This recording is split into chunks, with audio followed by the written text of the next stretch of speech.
Max, ano pa yung laman nito? May gitara pa dun, oh. Oven. So, pinaka-storage room ito. Ano?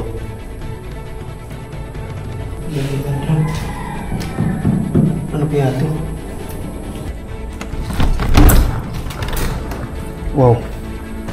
Grabe. Ang ganda.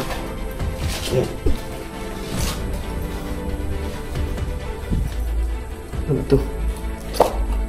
Oh, may cellphone pa. Oh.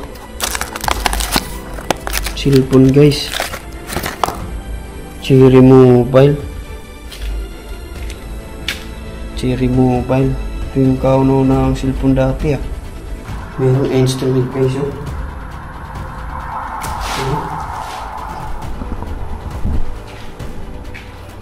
May drum set, oh. Okay pa. Oh.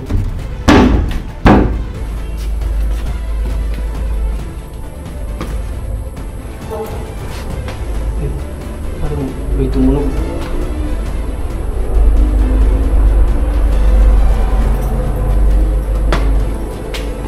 Mga sapatos, guys. Mga sapatos, mga pambata. Ito. May mga pangalan. William Mayor.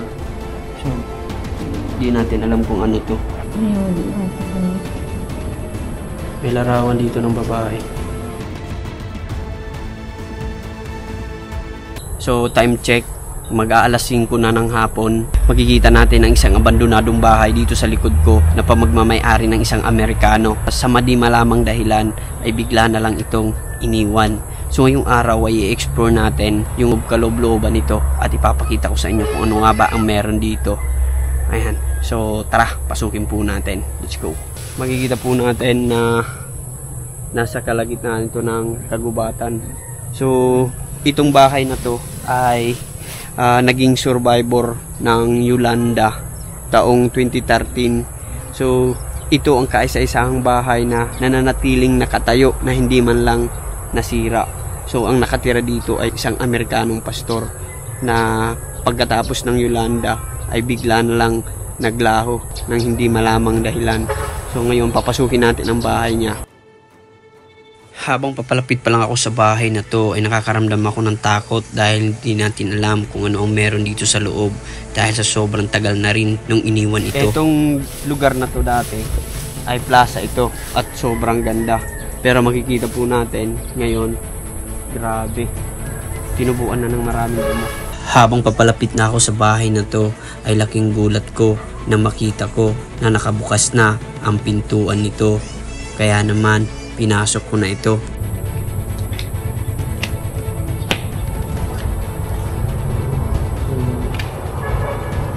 Tingnan nyo, sulit na sulit pa yung mga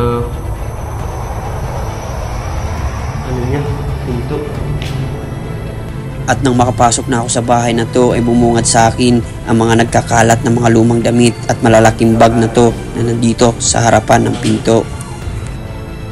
At isa pa sa mga ikinagulat ko ay nakakita ko ng butas na tila ba sira na ang pinto at kasya lang ang isang tao. Kaya nung sinilip ko ito, nakakita ko ng mga kagamitan na nasa loob nito. So, wala tayong gagalawin dito. May gitara pa dun, oh. Nakakita ko ng isang gitara na nasa loob ng storage room na to. At isang box na tila ba nakakandado. May box, oh. Yan. Ano pa yung laman nito? Ito pa, oh. Oven. Metro wheel. Yan. So, pinaka-storage room ito. Marami pang bagay ang nakita ko na nakasilid sa sako pero lumabas na ako at pinuntahan ko ang ibang area nito. So, cabinet. At dahil nagkakalat ang mga lumang damit dito sa labas ng pinto ng storage room na to, ay duda ko na ginalaw na ito at sinira na ang pinto. Yung pintuan, parang secret storage ito. Ayan. dito. Nakakita rin ako ng mga aparador na sinauna pa. Pero nung binuksan ko ito, wala nang laman.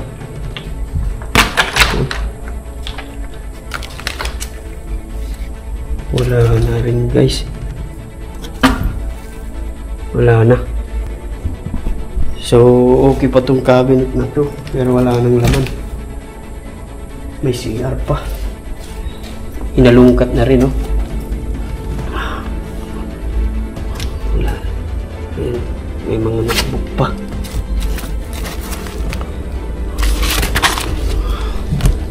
Uy. CR. Wow. Grabe. Ang ganda. Guys. Yung CR. So, may bathtub pa. Ganito yung mga design ng mga American. Meron silang bathtub. So, yung nakatira dito ay pastor. So, yung pastor na to ay bigla na lang naglaho pagkatapos ng Yolanda. Wala nang nakakalam kung anong nangyari sa kanya. Pero, nabuhay pa yun. Yan.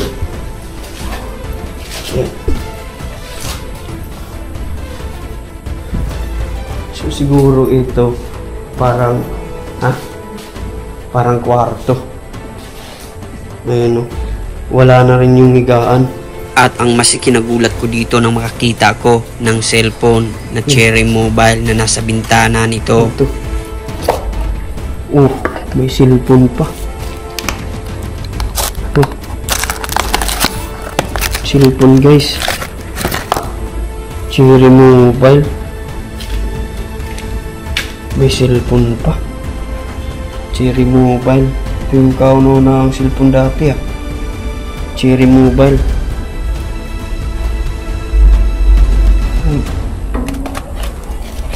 Hindi natin gagalawin.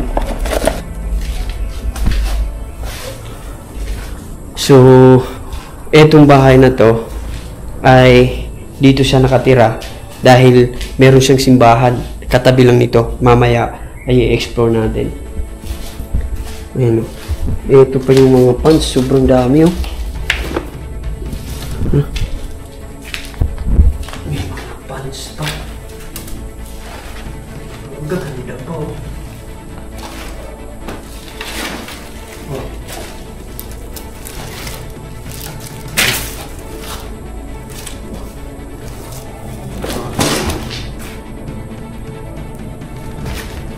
Palawan 2022 Explores. Yan ang Palawan.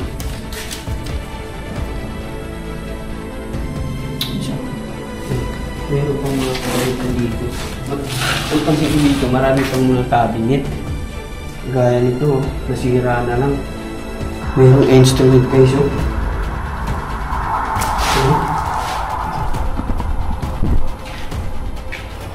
May drum set, Ayan. May drum set, Dito nilagay yung mga instrument. Sayang. Okay pa?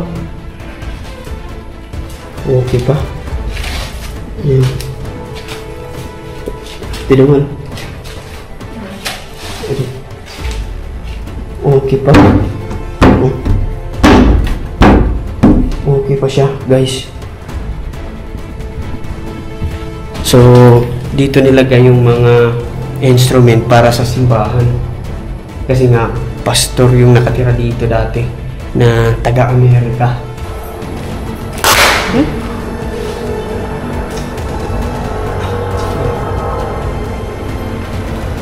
Cabinet na naman. At dito sa isang kwarto ay nakita ko ang ilang mga instrument na siguro ay ginagamit ito sa simbahan. May drum set, Dito nilagay yung mga instrument. Okay pa. Okay pa siya, guys. So, dito nilagay yung mga instrument para sa simbahan. Kasi nga, pastor yung nakatira dito dati na taga-Amerika. Ayan o, may simbas pa. Okay pa siya. Dito may CR na naman. Tingnan natin.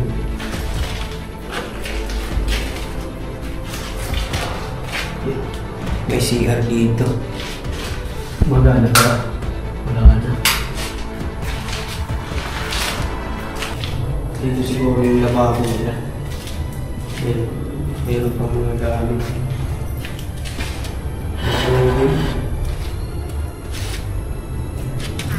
May oven pa. May mga naiwang mga bag dito.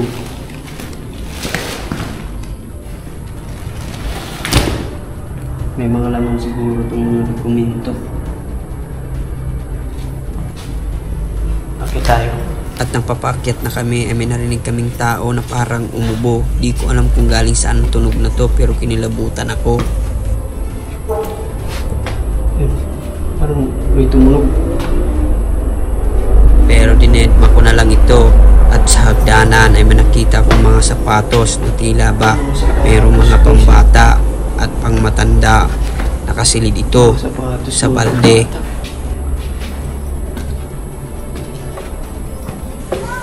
Medyo may pagka-weirdo ang disenyo ng bahay na to at wala pa itong kisame. Dito makikita ang napakaraming kwarto. So dito sa taas, maraming kwarto.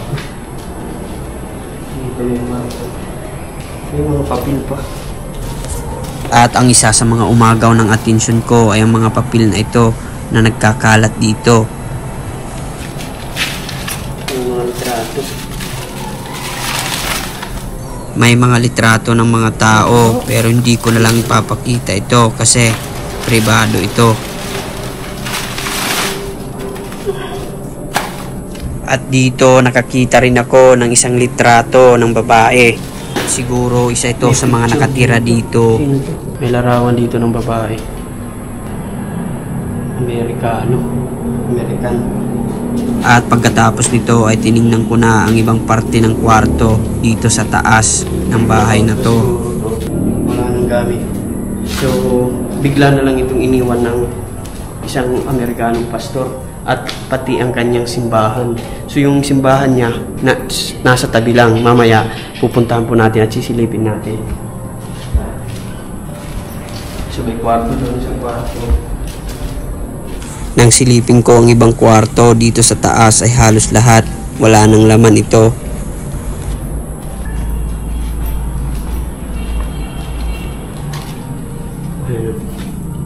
May CR na naman. Yung mga CR. Faith is believing God's wisdom, trusting in His counsel, and resting His love. Yung pinto dito na bukas. So yung panahon yung landa ay hindi ito nasira. Makikita mo, sobrang tibay nito kasi ito yung kaisa-isahang bahay na nanangkiling nakatayo pa rin. So lahat ng bahay dito nasira pero ito ay nag-survive. Tingnan mo, yung mga nasira lang yung mga pinto. Tingnan mo yung ambience dito. Napakagandang tingnan. Siguro may hagdanan ito dito. Pinaka-exit nila. Tingnan mo, napakaganda ng ambience dun. So, nag-iisang bahay lang ito dito sa kalagitnaan ng mga kakahuyan. Yan.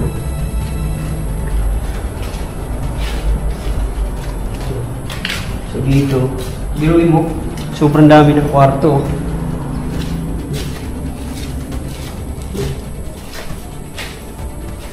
Lahat ng mga gamit na mga damit halos nakasilid sa sako. Wallet.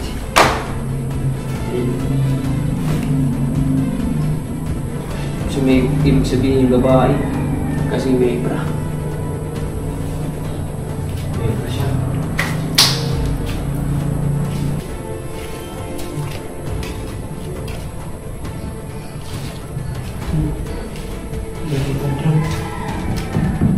Ano kaya ito? Yung malaking drum.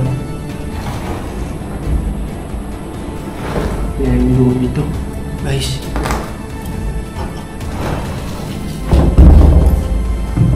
Drum siya, guys. Dito sa isang kwarto ay nakakita ako ng isang drum na sarado pero hindi ko na ginalaw ito. Tingin mo doon, mga kagubatan yung makikita mo. Grabe, sayang to. Pagkatapos nito ay bumaba na ako at pinuntahan ko ang katabing simbahan na pinapangalagaan ng pastor na nakatira dito.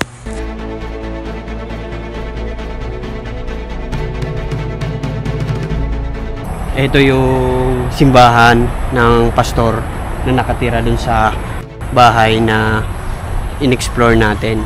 Pati yung simbahan niya na kanyang inaalagaan ay bigla na lang niyang iniwan. So ngayon ay abandonado na ito. So dito makikita natin itong simbahan. Yung side nito ay yung kanyang bahay kung saan nakatayo.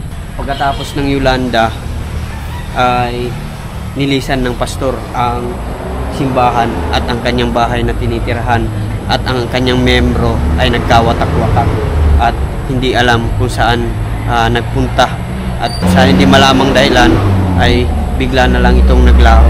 So tara, pasukin natin yung simbahan. Try natin pasukin. Sarado siya, guys. Ayan. So tingnan natin kung may daan dito sa loob.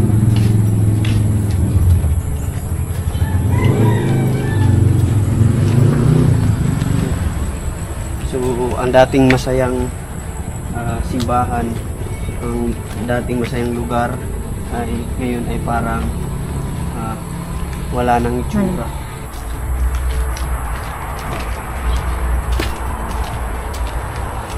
Pagkapasok ko sa simbahan na to, ang isa sa mga pinagtataka ko ay ang bukas na pinto at ang mga kagamitan na nasa loob nito na tila ba walang kumukuha dito. Andito pa rin yung pulpito ng pastor at ilang mga kagamitan gaya ng speaker. May speaker pa dito, guys. Ito yung kanilang stage kung saan dito dinadaos yung worship. Ayan. Wala na rin. Ayan. At maliban lang sa mga kagamitan na naiwan dito sa simbahan na to, ay nakakita rin ako ng mga kahon at may mga pangalan nito. May mga pangalan, no? William Mayor. So, hindi natin alam kung ano to. So, hindi natin gagalawin. So, pinakita ko lang sa inyo kung ano meron pa dito.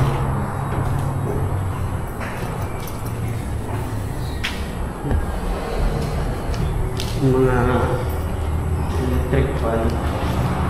Dito pa rin. Ayan.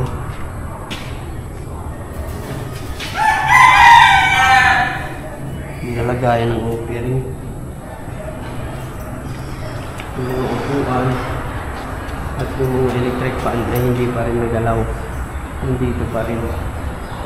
So, sa ngayon wala na. Hindi na nagpa-function ito. Kasi nga mga ilang taon na rin na simula ng maglaho ang pastor na nangangalaga dito sa simbahan na to. Taong 2013 nang manalasa ang napakalakas na bagyo, ang bagyong Yolanda, pero ang bahay na to ay nananatili pa rin nakatayo. Ito ang tinaguriang The Last House Standing dito sa Haro, Leyte. Kayo, anong masasabi nyo sa video ito? Kung meron kayong mga komento, i-comment lang dyan sa comment section. Maraming salamat sa